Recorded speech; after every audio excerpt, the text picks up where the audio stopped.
Korang ada tak cadangan untuk kita punya poster JIC nanti? Apa cadangan tu? Rasa macam baru je tengok kat Twitter tadi pasal keganasan rumah tangga. Kau tak buat pasal keganasan rumah tangga? Okey juga. Okey macam menarik je tajuk tu. Kalau okey dengan sama tadi. Kalau okey kita ambil sebagai tajuk kita punya poster lah betul? Boleh. Untuk poster kumpulan 1, kita pilih tajuk keganasan rumah tangga. Saya rasa keganasan rumah tangga ini adalah satu perlakuan ganas terhadap pasangan yang melibatkan pendarahan secara seksual, fizikal, sosial serta psikologi. Melalui Akta Keganasan Rumah Tangga 1994, ia bukan lagi suatu perkara peribadi tetapi telah menjadi kebimbangan masyarakat. Tindakan ini juga adalah jenayah di bawah kanun keseksaan. Tambahan pula terdapat 3 kepentingan kajian. Antaranya adalah kajian ini dijalankan untuk mengetahui tahap pengetahuan mengenai keganasan rumah tangga dalam kalangan masyarakat. Selain itu juga untuk memberi pengetahuan kepada masyarakat tentang peruntukan polisi, hak dan khidmat yang disalurkan kepada mangsa keganasan rumah tangga. Seterusnya, bagi mencapai matlamat sesebuah keluarga untuk mengelak daripada keganasan rumah tangga yang akan memberi impak yang besar kepada anak-anak dan keturunan keluarga pada masa depan. Untuk objektif pula, kita boleh menyenaraikan 3 objektif. Yang pertama, untuk mengetahui faktor yang menyumbang kepada keganasan rumah tangga. Seterusnya, kita boleh juga memahami kesan yang akan berlaku kepada mangsa, pelaku dan keluarga mereka mengenai keganasan rumah tangga. Dan akhir sekali, kita boleh mengenal pasti penyelesaian yang terbaik untuk mengenai keganasan rumah tangga dan untuk mendidik masyarakat. Untuk metodologi kajian pula, kita boleh menggunakan 2 kaedah kajian iaitu data primer dan data sekunder. Tetapi saya mengansyurkan untuk kita menggunakan data sekunder dengan merujuk kajian perpustakaan seperti merujuk buku, jurnal, majalah dan laman sesawang. Antara faktor penyebab keganasan rumah tangga adalah masalah kewangan.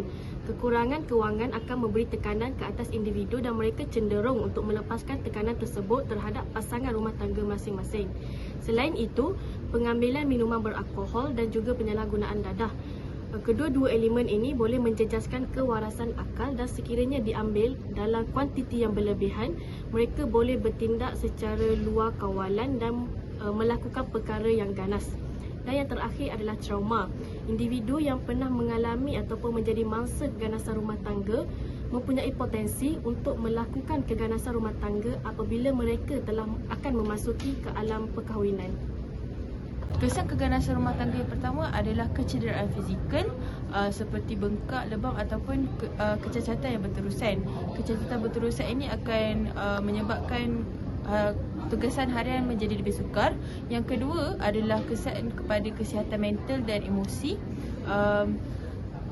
Akibat daripada kata-kata yang negatif akan menyebabkan seseorang itu tekanan dan lebih teruk lagi bunuh diri.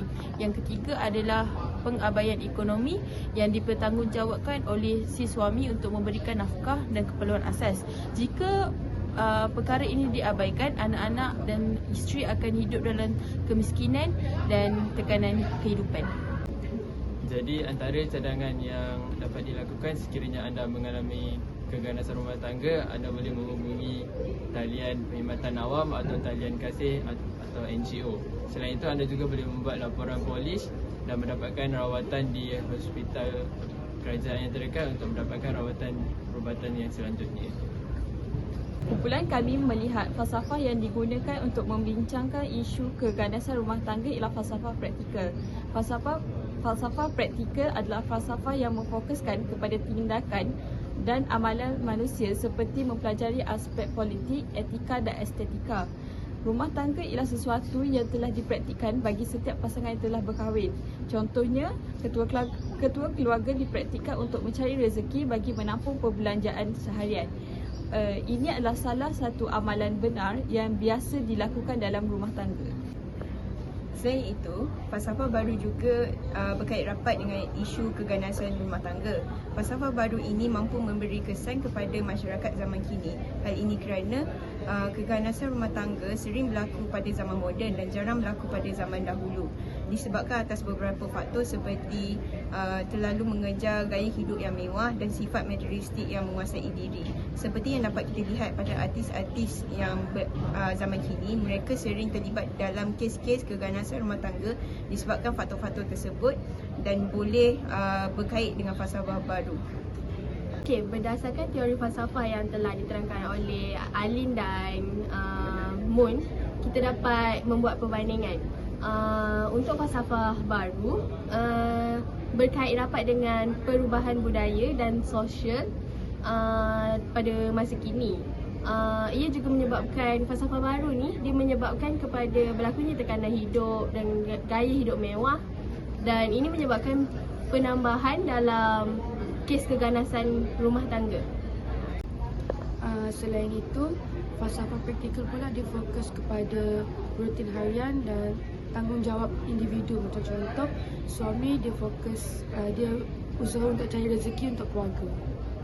Melalui perbincangan kita tadi, keganasan rumah tangga menyebabkan impak yang negatif terhadap kesejahteraan dan juga kesihatan mangsa, seperti kejuruan fizikal, tekanan emosi dan juga trauma psikologi. Kesedaran masyarakat dan pelaksanaan langkah-langkah pencegahan yang proaktif merupakan komponen penting dalam menangani isu ini. Perlu diingat bahawa keganasan ini yang melibatkan penyalahgunaan kuasa, ugutan dan juga percubaan fizikal di antara suami isteri kini diklasifikasikan mengikut kanun keselesaan bagi memperoleh penyelesaian yang berpatutan dengan undang-undang.